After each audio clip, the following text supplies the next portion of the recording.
world of pirates beneath its western sky. Anything's possible. Anything's possible! Away, calendar masters here, then hasten on the day. Huzzah, huzzah, huzzah, huzzah for free America. New England is the historic epicenter for the American Empire, going back to the fighting for and founding of this nation during the American Revolutionary War, April 19, 1775, and September 3, 1783. American Patriot forces, organized as the Continental Army and commanded by George Washington, defeated the British, leading to the Treaty of Paris in 1783, in which Great Britain recognized the independence and sovereignty of the United States. American colonies were established by royal charter in the 17th and 18th centuries. After the British gained victory over the French in the 7 Years' War in 1763, tensions and disputes arose between Britain and the colonies over a variety of issues, including the Stamp and Townsend's Acts. These quarrels over taxation led to the Boston Massacre in 1770. Suddenly, there's the blast of a musket. More shots follow.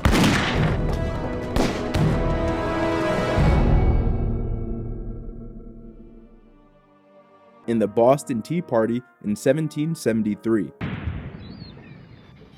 On a cold December night, they boarded 3 ships in the Boston harbor. By morning, they dumped enough tea to make 100 cups for every soul in Massachusetts. Why were they so angry? The British Crown had given the world's biggest corporation, the near-bankrupt East India Company, a giant gift, an effective monopoly on importing tea. Oh, I'm a man of business, sir. But believe me, my real satisfaction is in the utter defeat of these radical demagogues. The bad blood between the British monarchy and the American colonies will forever stain the soil in the upper northeast Atlantic and reverberates today in all 50 states of America. The underlying story of the American Revolution and the birth of the United States has been showcased symbolically and significantly through sports theater at the start of the new millennium in 2000. The first domino to fall in the U.S. Pluto return ritual were the attacks on the Twin Towers and World Trade Center on September 11, 2021. 9/11 was the match that lit the fire to the city of Boston, being regarded as the title town or city of champions for the next 20 years. Since the turn of the century, Boston's professional sports teams have won 12 championships. 6 by the Patriots, 2001, 2003, 2004, 2014, 2016, and 2018. 4 by the Red Sox, 2004, 2007, 2013, and 2018, and 1 each by the Celtics in 2008 and the Bruins in 2011, respectively. When the Bruins won the 2011 Stanley Cup Finals, the city of Boston became the first city in the 21st century to have at least 4 of its major professional league teams win a league championship, and became the only city to ever have championships in 4 major professional leagues within a 10-year span, accomplishing this feat in a span of 6 years, 4 months, and 9 days. From Patriots championship win on February 6, 2005 to the Bruins championship win on June 15, 2011. When considering the 2 most popular professional sports leagues in America, the NFL and NBA, the New England Patriots and Boston Celtics provide great insight on the history of America via its athletic theater. The team names symbolically say a lot about the area, but also the nation and its past. We discussed how the Patriot Act was implemented right after 9/11 and Tom Brady's first start at quarterback before going on to win the Super Bowl. But what was a patriot during the Revolutionary War? And how did they differ from their rivals?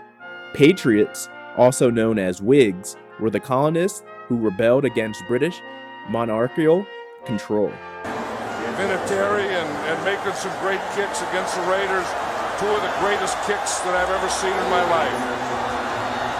Here comes one of greater importance if he makes it, and it's right down the pipe. Play clock at 5. Pass is intercepted at the goal line by Malcolm Butler. Unreal.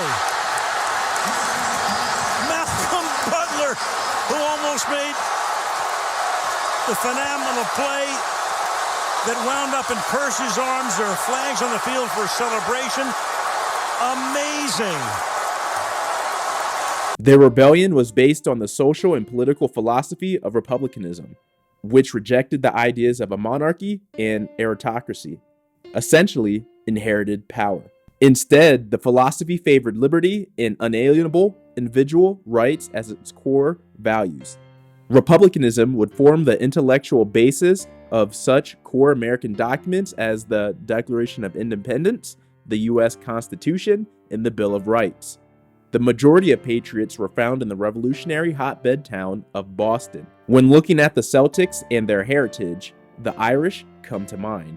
About 300,000 Irish were in America during the time of the Revolutionary War. Historian Michael O'Brien, who devoted his life to the study of the Irish in the Revolutionary and colonial America, concluded that approximately 38% of Washington's soldiers were either Irish-born or of Irish descent. Very interesting that the latest empire on earth, the United States of America, is at a very critical inflection point of this change with their very first Pluto return as a nation. Will their global dominance continue, or will another country drive the boat? Will you, as an individual, make the transformation in this age for the better? Will you embrace being on the edge of chaos, knowing you could capture order on a higher realm? Wherever the river flows, will you row? The future, no one knows. We will see how it goes as we are at the whim of Pluto. Though I walk through the valley of the shadow of death, I will fear no evil,